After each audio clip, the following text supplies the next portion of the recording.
First of all, tell me a little bit about some of the positives regarding the canal as we head into the new year. Well, I guess the main positive to take away from everything is that the canal is still there. It hasn't been washed off the hillside, and we were able to install almost 8,000 linear feet of canal cover of a projected 10,000 that we had sort of scoped out using the information from the Bear report and the DNR's report and Jacobs Engineering. Between the three, they identified 10,000 linear feet plus another 2,000 on the lower half of the canal that were in vulnerable areas. Some of them were in very high risk areas. We really started and focused on those high risk areas initially and were able to sort of branch out from there.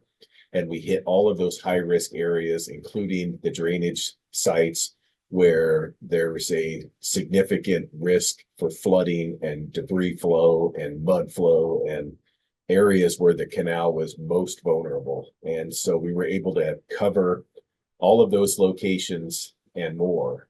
So I guess that's the positive, that we made it to the end of the watering season to begin with. We were able to get an additional 2 weeks from our board, allowing us to shut down 2 weeks early, understanding the hardship that probably caused some of the growers in the community being shut off 2 weeks early. But it allowed us to get in to the canal and into the area with multiple contractors, which really did require us to shut down early in order for them to be in the canal at the same time. Moving materials around, accessing the canal usually only happens by being inside the canal.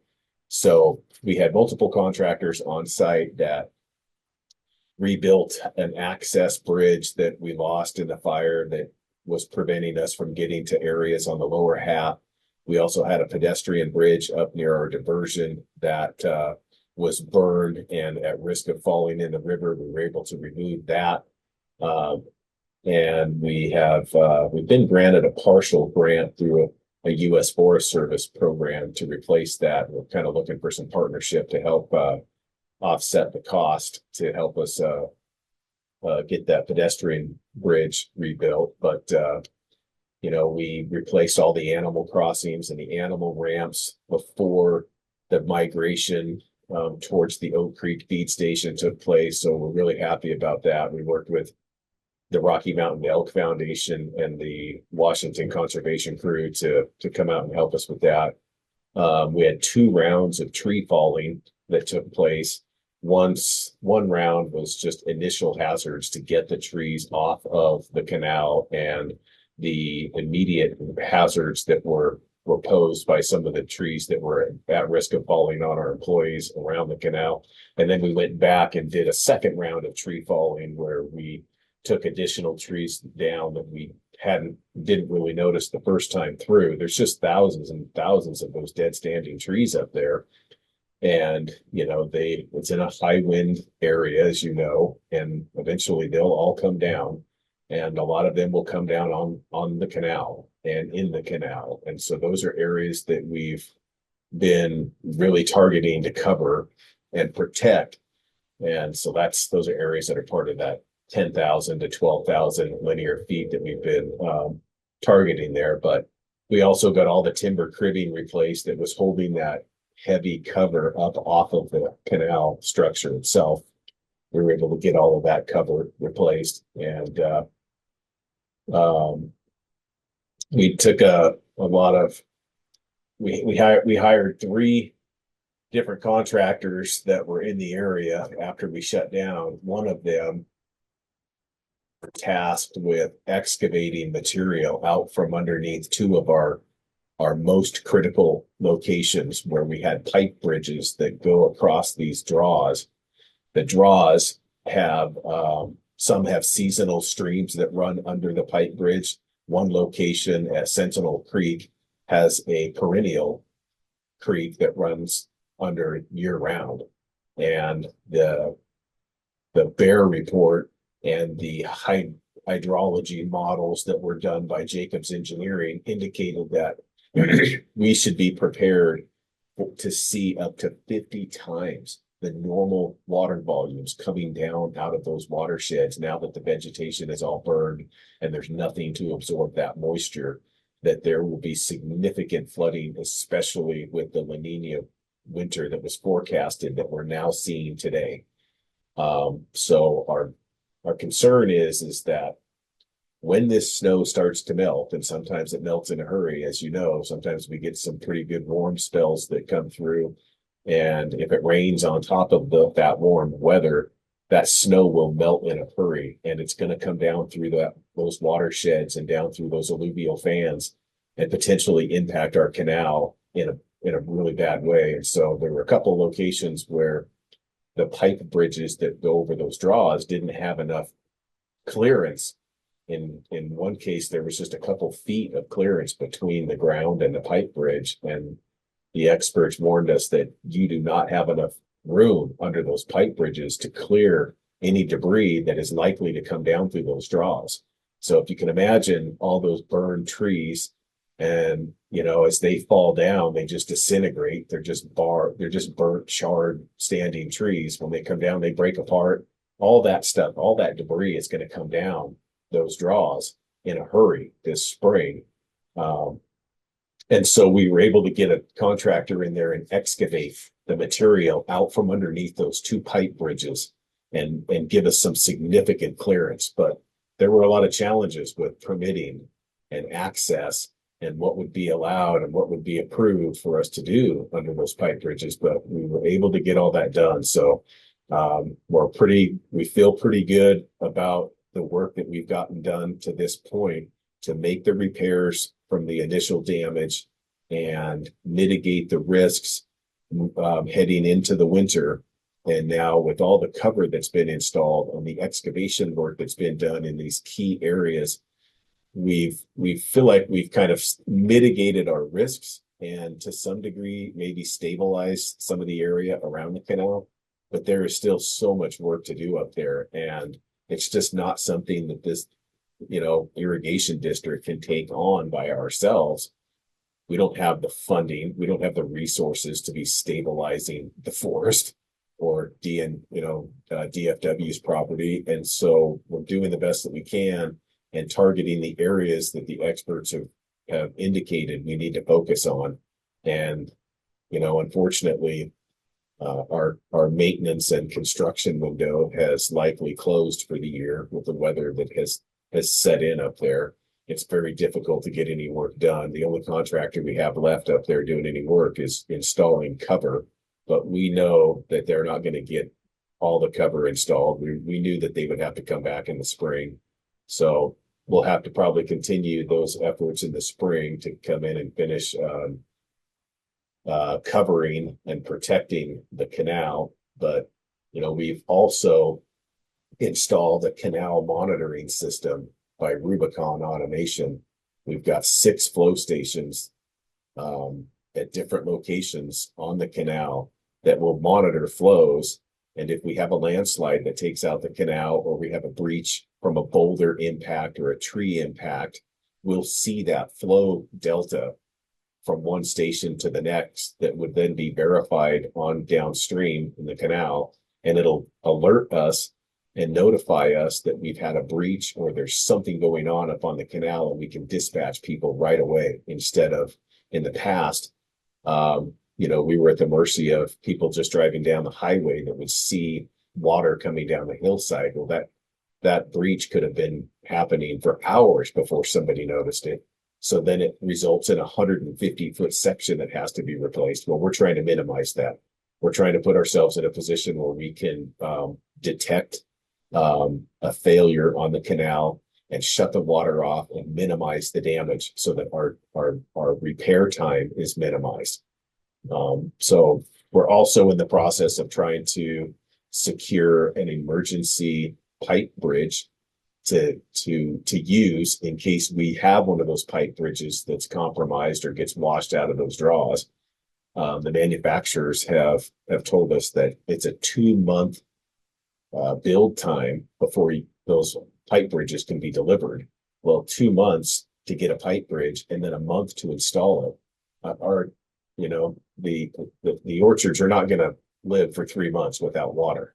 It doesn't matter if you're in the spring, the summer, the fall. At that point, you lose the canal for 3 months and you're going to have significant crop losses. There's going to be catastrophic impacts to the community if we have a long-term failure of that canal. So we're trying to mitigate our risks and figure out, what is our emergency plan going to be moving forward. We need to secure the materials to make the repairs. We need to identify contractors who are capable of making those repairs. What permitting steps are we going to have to take? How do we fast track that? There's just a lot going on. But to answer your initial question, the good thing is we still have a canal. It's still, at this point, we're looking forward to next season running at full capacity without shutdowns in our system. And barring some kind of catastrophic event up there, we've done a lot of work and we're in a good position where we think that we may be able to run that canal. Is it capable of running at full capacity? We don't know. We didn't ramp it up and run it and push it last year because of conditions and the active wildfire, knowing that we wouldn't be able to get in there to make emergency repairs with an active wildfire in process. But if we next year, if we're running 340 CFS in that canal, a full canal, we're not really sure if it's vulnerable at those flow rates, knowing that the petrographic analysis from the concrete samples that we had tested indicated that 3/4 of an inch of the concrete was compromised. Well, that's only a 4-inch thick canal. And I'm pretty sure the engineers back in 1906 had thought that 3 inches would be sufficient. They would have much rather hauled 3-inch sections, thick sections up onto that canal, up onto the base rather than 4 if they could have. And so is there a risk of running it at full capacity? Yeah, there is. But, what is that risk? We don't know. But we do have a canal. It's still on the hill. It's still capable of running water. And we've done a lot of work to mitigate our risks and stabilize the area around the canal. So there was the 3-phase plan. Obviously, phase 1 was completed when it finished last year. What are the rest of the steps that need to be completed to complete phase 2 so that it can run next year?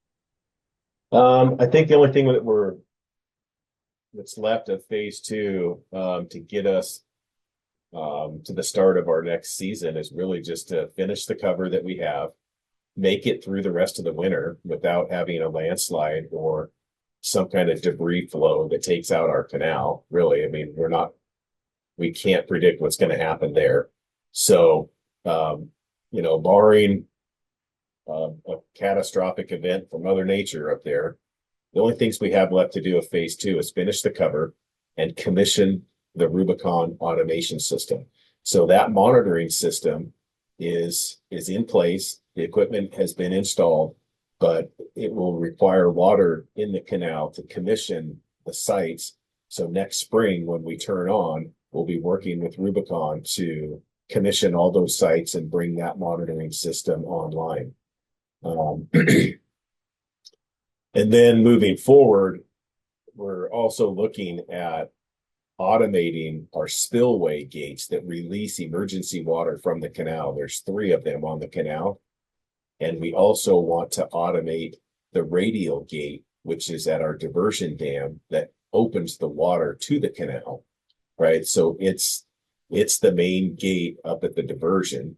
And what our plan is to put a control system rather than a monitoring system.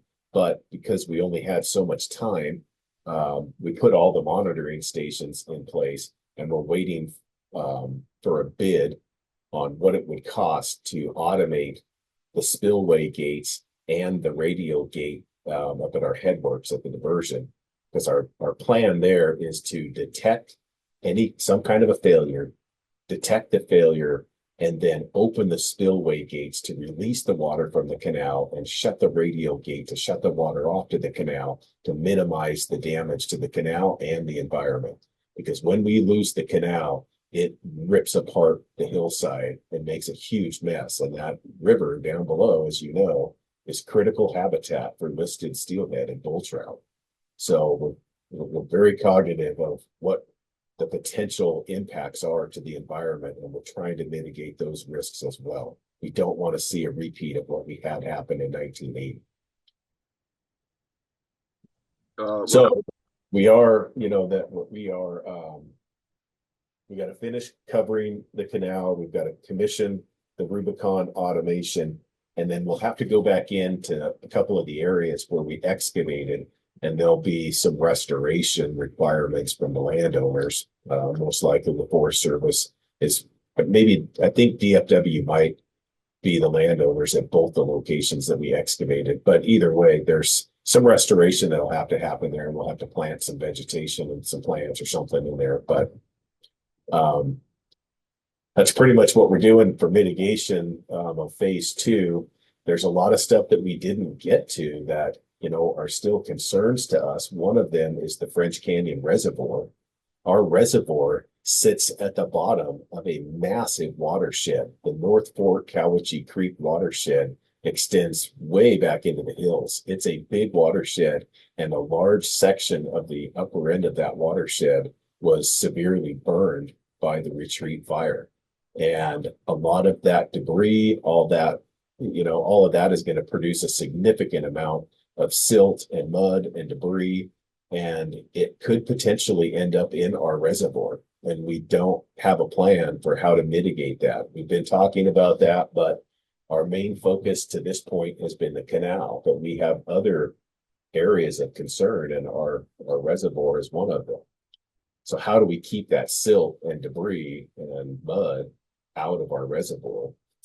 We're looking at that. We've also looked at some debris fencing that they use for avalanche control.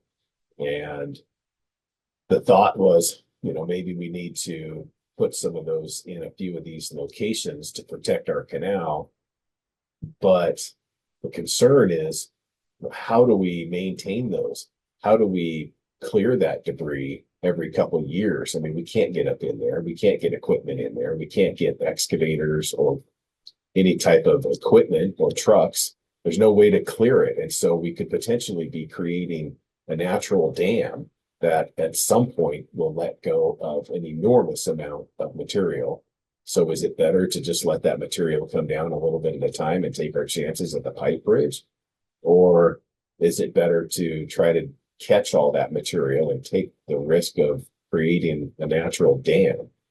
So it's just another thing that we're looking at as far as mitigation. How do we mitigate that risk of debris flow? Well, there are things called debris fences, but they're very expensive. And, the district doesn't have an unlimited amount in reserves to do everything to stabilize the environment. So that's kind of phase two, trying to get to our season and make sure we have a canal that's functional and protected. But phase three ultimately is, how do we replace this infrastructure? This infrastructure will be 115 years old next year, and it was never meant to last forever. It has far outlived its life expectancy. And, like I've said before, the men and women that built that canal over a century ago would be so proud to see that canal is still in operation. It's still working after 100 years. But they would also be probably frustrated and confused by why it's taking us so long to replace it when it's such a critical piece of infrastructure for our community. But when you see it firsthand and you're up there on site and you see where it's located, you can understand why it's such a difficult riddle to solve. How do you replace something that was built in a location like that? Half of it runs through a heavily forested area with steep hillsides and boulders and trees, and it's at risk of, wildfires. The other half of it, the lower half, is perched along those basalt cliffs. and there's no access for any of it. And so it's just, how do you replace something like that that took 3 years to build using a workforce of 600 people, 3 calendar years using the federal budget? I mean, we don't have those luxuries. So replacing this infrastructure is extremely important because of the potential impacts to the local economy. Just the tree fruit alone has been estimated at over $700 million a year. Just the tree fruit alone. I mean, that doesn't account for the property value declines that we would see if there wasn't a canal and there was no irrigation water to the residential community or to the businesses or the fire suppression system that protects the listed disadvantaged communities of Tieton and Cowiche. I mean, we supply water to the high school and the church and the businesses and the packing sheds and the fire hydrants. It's such a critical piece of infrastructure to the valley. And we have to have partnerships and some really robust thinking here on how we're going to replace this, because not replacing it or not dealing with it is really not an option, because the economic impacts are going to be devastating if we lose that canal. I do have a quick question about a little bit of the automation that you're putting in. Obviously, in 1908, there wasn't really that much, or electricity wasn't as readily available. I mean, I believe that was before airplanes were invented, even. But as you're putting in these flow stations and trying to get the automated uh, emergency water release, how are you able to supply energy there when there probably wasn't ever intended to be any energy on the system? That's a good question. All of these flow stations and even the potential, um, the gates that we've been looking at for the spillways, it's all solar. So there are solar panels with lithium batteries and pretty some pretty robust what do you call them, gear boxes, gear reduction boxes to operate those valves. But this technology has been deployed across the country in irrigation districts just like ours to monitor canals and control canal systems. And so this is not new technology, but we will be using solar systems with batteries and cellular modems to bring that data back to a SCADA system, and that SCADA system will be interconnected with the system that we currently have, and it'll have auto notification features built into it to notify us when there's been a problem detected. Because, I mean, we've had thunderstorms up there since the fire, and it's very concerning. I mean, it will keep you up at night not knowing what's going on up there. You have no eyes on that canal. You have no idea what's going on. We don't even have flow measurements at our reservoir, so um, you're basically just driving around in the dark with a flashlight trying to shine it across the highway 300 yards away to just check on the side of a hillside. I mean, you're really just blind. You have no way of knowing what's going on at nighttime when you can't see. It's one thing during the day when you can drive up and down the highway and see. If you had lost the canal, you would see that water coming down the hillside. But at nighttime, you have no idea what's going on. So we also have some precipitation sensors and some flood detectors that were donated to us to use. And I think they came from DNR. DNR donated this instrumentation, and I think there's 3 locations that they deployed these rain gauges to let us know the amount of precipitation that's coming down. And also there's some flood detection, that you can detect high volumes of water coming down the draws. And so we've got that equipment that's been deployed, and gives us a little bit of indication of what's going on as well. But it's in a pretty tough spot for monitoring, for maintaining, for operating, and now for replacing. It's just a very difficult piece of infrastructure to deal with all around. Well, that's about all the questions that I have. As Oh, uh, when we were talking this morning, you said that the more you talk about it, the more dire it becomes. I don't know if that's something that you've been sitting on or not, but I mean, is there any point where it becomes less dire? As we get closer to the legislative sessions and we start talking with the elected officials, both at the state and federal level, their support is really going to dictate the level of direness that we have here at the district.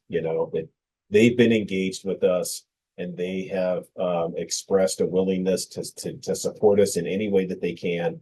The district is in a position to take on a significant amount of debt. And, we know that we're going to have to raise rates. We know that these senior water rates that we have are a privilege. And along with that comes a responsibility to maintain the infrastructure that conveys that water. And so, we've been transparent with our water users and, as we take on this project, it will impact water rates. There's just no way around it. But we really need the support of our state and federal officials to help us figure out how can we partner here? How can we pull together some robust funding to replace this infrastructure? And once we get those in position and we identify the funding sources, we have a good plan for replacing the infrastructure, and it calls for box culverts on the upper half and replacing the lower half, basically abandoning the lower half off of those cliff sides and replacing it with a tunnel, 4.8 mile long tunnel through the hillside and bringing that water out at our reservoir at French Canyon. But, at this point, we're trying to really narrow down what our game plan would be so that we can quantify and really specify what the ask is. What is the need?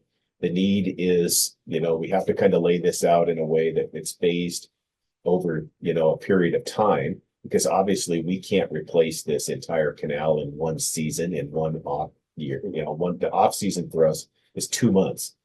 I mean, that's our construction window. So we know that we can't replace the canal in 1 year. It could take 10 years to replace this, depending on how long, what the progress is of, the boring and the replacing of the canal. It's going to take time. So as we phase that in and we secure funding and partnerships, um, that's when we're really going to bring this together. But as far as talking about this canal and everything that's happened since the wildfire, um, I think that next spring, next summer, if we can avoid a catastrophe in the spring when all the melt is going to take place and we're at risk from erosion and landslides, I mean, that's where we'll have the ability at that point to maybe exhale a little bit and kind of regroup and figure out, okay, now what is our game plan this off season? We've made it through the spring, but it's that spring melt that's most concerning to us. And as we talk about everything that we need to do to replace the canal, it's a daunting task, and there's so many risks and hazards up there now. The environment is so unstable, and there are so many threats now that weren't there a year ago. Whether it's boulders rolling into the canal, trees falling on the canal, mud flow into the canal, debris flows wiping the canal off the side of the hill. There are just so many threats up there now. It's been like trying to find the weakest link in a 12-mile chain, and you're in the dark. I mean, it's impossible to know where that landslide is going to come from. Where is that next boulder going to come from? Which one of those many draws is going to be the one that produces the flood? And did we cover that area? It's it's just been it's been a heck of a fall, summer, and now, trying to get through the winter and into next spring. It's been a tough 4 months for sure. But, we are a resilient district, and I do believe that we will persevere through this. We will find a way to continue to deliver water, because that's what our goal is. That's what our mission is. That's what the district's vision is to maintain reliable water delivery to our community. And that's what we're going to do one way or another. All right, well, thank you very much for being able to speak with me on short notice today. I really appreciate it. Yeah, appreciate your time, John, and have to get you back up there and walk around and show you the area now. It's really nice to see the areas with all that shiny new cover on it and the work that the contractors did. We were really lucky to get the contractors that we did out there. We've had a lot of support from contractors, from our engineering firm, from all of the local, state, and federal partners and stakeholders. There's just been tremendous support for the district. And, we're very grateful for all the support that we've had. The group that was with us at the table when we were brainstorming on how do we survive a disaster like this, we were in uncharted waters. You just don't think that an irrigation district is at risk from a fire when you're delivering 156,000 gallons per minute of water. Who would have thought that this critical infrastructure was so at risk from a wildfire? And these droughts that we're experiencing here in the Northwest are intensifying the frequency, increasing the frequency, and these wildfires are intensifying every year. I mean, we're seeing it. There's no denying it. Whatever's causing it, regardless of what's causing it, it is impacting our region, and it is posing a significant risk on our critical infrastructure. And, this has really highlighted the need for climate resilient infrastructure, especially infrastructure that's so critical for this agricultural region. Yeah, at this point, we're really trying to figure out, how do we phase in our replacement project? How are we going to fund that? What are the different avenues for funding and support, and reaching out to those elected officials and agency leaders to find out, what programs do you have that can help with this? We're not asking you to come in here and fix our problem. We're just asking you to help us, partner with us, and help us ensure that this valley doesn't lose its critical lifeblood. I mean, it can't be overstated, the importance of this canal and the role that it has played on the economic vibrance of our community for over a century. I mean, the prosperity of the Yakima Valley for the last 100 years, a large part of that is due in part to that canal and the water that's been flowing into this valley for almost 115 years. And now it's at risk. And so everything that we can do, both myself and you and others, to really highlight the importance of this canal, it goes a long ways with our water users and educating the community on why it's so important that we deal with this. We have to fix this, not for us, but for our kids and for our grandkids. We need to replace this canal with, something that's going to last another 100 years, so that our kids and our grandkids can enjoy the same reliable water delivery that we have and that our parents and our grandparents have.